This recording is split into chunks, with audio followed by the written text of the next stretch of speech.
Good afternoon students. आज हम लोग डिस्कस करेंगे मीटर ब्रिज या फिर स्लाइड वायर ब्रिज। देखो बेटा, ये जो टॉपिक है ये आपके प्रैक्टिकल पर्पस से भी बहुत ज़्यादा इम्पोर्टेंट है, क्योंकि इसमें जो आपके बोर्ड के एग्ज़ाम होते हैं उसमें बेस प्रैक्टिकल ज़रूर पूछा जाता है, 100% पूछा जाता है। ठीक है, और इस पर बेस क्वेश्चन या न्यूमेरिकल एग्ज़ाम में ज़रूर आते हैं। ठीक है, तो इसलिए ये दोनों पॉइंट ऑफ व्यू से बहुत ही ज़्यादा इम्पॉर्टेंट टॉपिक है। ठीक है, मीटर ब्रिज जो होता है एक्चुअली में जो आपका व्हीट स्टोन ब्रिज होता है उसी की प्रिंसिपल पर बेस्ड होता है। मैंने जब आपको व्हीट स्टोन ब्रिज बताया था वो यूज़ किया जाता है किसी भी अननोन रेजिस्टेंस को फाइंड करने के लिए। तो मीटर ब्रिज भी क्या होता है, ये भी अननोन रेजिस्टेंस को फाइंड करने के लिए यूज़ होता है।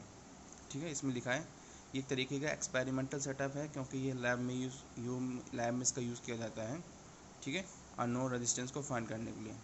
इसका प्रिंसिपल मैंने अभी बताया कि व्हीटस्टोन प्रिंसिपल बेस्ड होता है। जैसे P/Q=R/S कब होता है, जब गैल्वेनोमीटर में करंट शो नहीं होता है या करंट की वैल्यू क्या होती है, 0।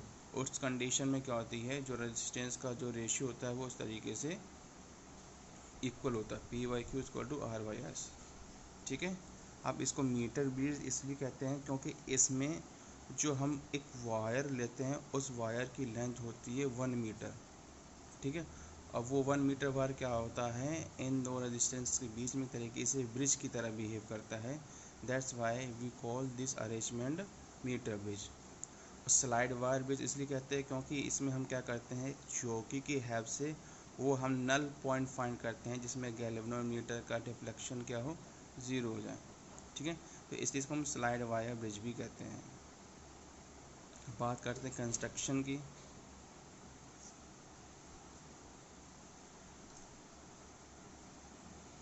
ठीक है, कंस्ट्रक्शन में क्या है, एसी क्या है, इसका एक वायर है जो कि यूनिफॉर्मली क्रॉस सेक्शन एरिया है।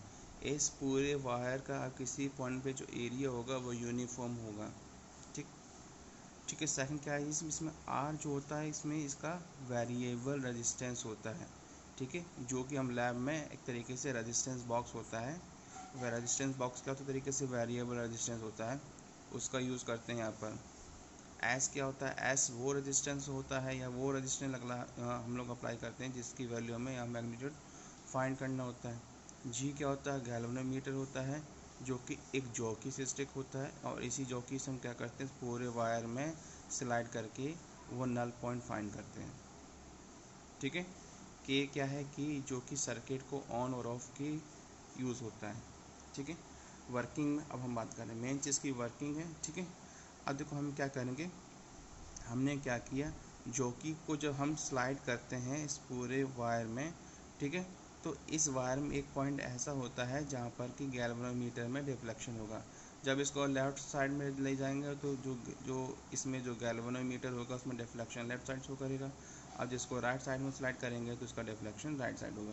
ठीक है, तो इस पूरे वायर में एक पॉइंट ऐसा होगा जहाँ पर डिफ्लेक्शन ये 0 शो करेगा, और जहाँ पर डिफ्लेक्शन शो करेगा उसी को हमने पॉइंट कंसीडर कर लिया बी।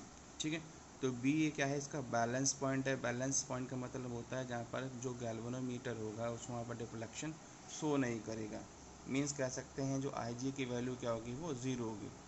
ठीक है, तो इस कंडीशन में हमने ए बी की जो लेंथ है वो हमने कंसीडर कर ली एल। ठीक है, अब जब ए बी की हमने लेंथ एल कंसीडर कर ली, ये पूरा वायर 1 मीटर का है या 100 सेंटीमीटर का हो गया। ठीक है, तो उस कंडीशन में जो बी सी की वैल्यू हो जाएगी वो 100 माइनस एल सेंटीमीटर। ठीक है, ये कर लिया। ओके, अब क्योंकि हमें रेजिस्टेंस फाइंड करना है तो हमें पहले रेजिस्टेंस फाइंड करना पड़ेगा। तो हमने मान लिया कि इस वायर का, ये जो वायर इसमें यूज़ हो रहा है उस वायर का पर सेंटीमीटर लेंथ का जो रेजिस्टेंस है वो स्मॉल आर है। ठीक है, R is the resistance of per centimetre length of the wire. ठीक है, कि हमने 1 सेंटीमीटर का जो लेंथ है इस वायर की उसका रेजिस्टेंस हमने कंसीडर कर लिया आर। इस कंडीशन में जो ए बी वायर होगा उसका रेजिस्टेंस हमने कंसीडर कर लिया पी, और उसका टोटल रेजिस्टेंस आ गया आर एल। ठीक है, अब बी से लेकर के सी तक उसको कंसीडर कर लिया रेजिस्टेंस हमने आर 100 माइनस एल। ठीक है, जिसको हमने कंसीडर किया क्यू रेजिस्टेंस। ठीक है, देखो ये ए से बी एल कंसीडर कर लिया तो इसका टोटल रेजिस्टेंस हो जाएगा आर इंटू एल। ठीक है, ये था 100 माइनस एल। ठीक है, इसको हमने कंसीडर कर लिया क्यू रेजिस्टेंस, तो इसका नेट रेजिस्टेंस क्या हो जाएगा आर इंटू 100 माइनस एल। ठीक है, ये देखो हो गया। अब जीरो डिफ्लेक्शन पे क्या होगा, जीरो डिफ्लेक्शन कंडीशन यही होती है P by Q equal to R by S. ठीक है, पी की वैल्यू प्लेस कर दो, क्यू की वैल्यू प्लेस कर दो, ये प्लेस कर दी और R by S as it is था। ठीक है, आर से आर कंसीडर कर लिए, हमें एस की वैल्यू फाइंड करनी है तो ये निकल आया। ठीक है, तो ये तो होगी फार्मूला आपका अननोन रेजिस्टेंस का फाइंड करने का थ्रू मीटर गेज। ठीक है, अब इसमें भी कुछ कंडीशन आती हैं। ठीक है, पहली कंडीशन क्या, ये इसमें हमने ये जो यूज़ की गई हैं ये आपके कोई थिन वायर नहीं है, ये आपके थिक मेटल स्ट्रिप्स होती हैं। थिक लेने का रीज़न ये होता है क्योंकि आपने पढ़ा होगा R is to rho L by A. ठीक है, अगर एरिया ज़्यादा होगा तो रेजिस्टेंस क्या होगा, कम होगा।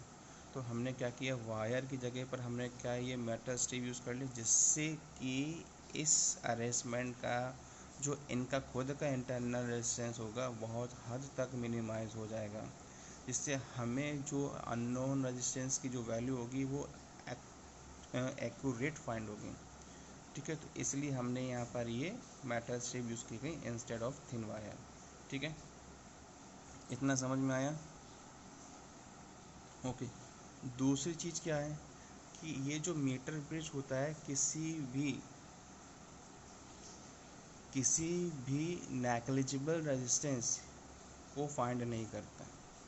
इसका रीज़न ये होता है, नेग्लिजिबल रेजिस्टेंस को इसलिए नहीं फाइंड कर पाता क्योंकि इसमें जो भी वायर यूज़ किए जाते हैं, ये वायर हो गए, ये जॉयस्टिक का वायर हो गया, ठीक है, और ये जो मीटर ब्रिज का वायर होता है, और ये आपके सेल जो कीज़ वगैरह अटैच होती हैं, ये भी जो वायर अप्लाई होते हैं इनका खुद भी रेजिस्टेंस होता है। इसकी वजह से ये किसी भी नल रेजिस्टेंस के मैग्नीट्यूड को फाइंड नहीं कर सकता।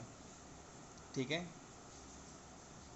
थर्ड चीज़ क्या है कि अगर हम आर और एस की पोजीशन चेंज कर दें तो आर और एस की पोजीशन चेंज करने में देखो बेटा होगा कुछ नहीं, केवल आपका यहाँ से थोड़ा सा चेंज ये आएगा, ये। ठीक है, जैसे हमने P by Q equal to R by S होता था। ठीक है, अब हमको क्या निकाला, हमने पोजीशन चेंज कर दी, पोजीशन चेंज कर दी ना हमने। अब यहाँ पर हमने कर लिया एस, यहाँ पर कर लिया आर। ठीक है, तो जहाँ पर एस होगा आर की जगह हमने एस कर लिया, आर की जगह पर एस कर लिया और एस की जगह पर आर कर लिया। इस वजह से इनकी वैल्यू भी चेंज हो जाएगी। देखो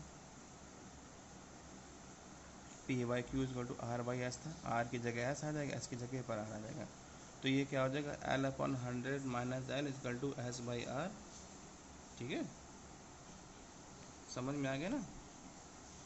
तो ये था आपका मीटर ब्रिज। ठीक है, तो फिर से मैं बता रहा हूँ कि ये इस पे बेस प्रैक्टिकल ज़रूर आता है। ठीक है बच्चों, ओके दैट्स इट।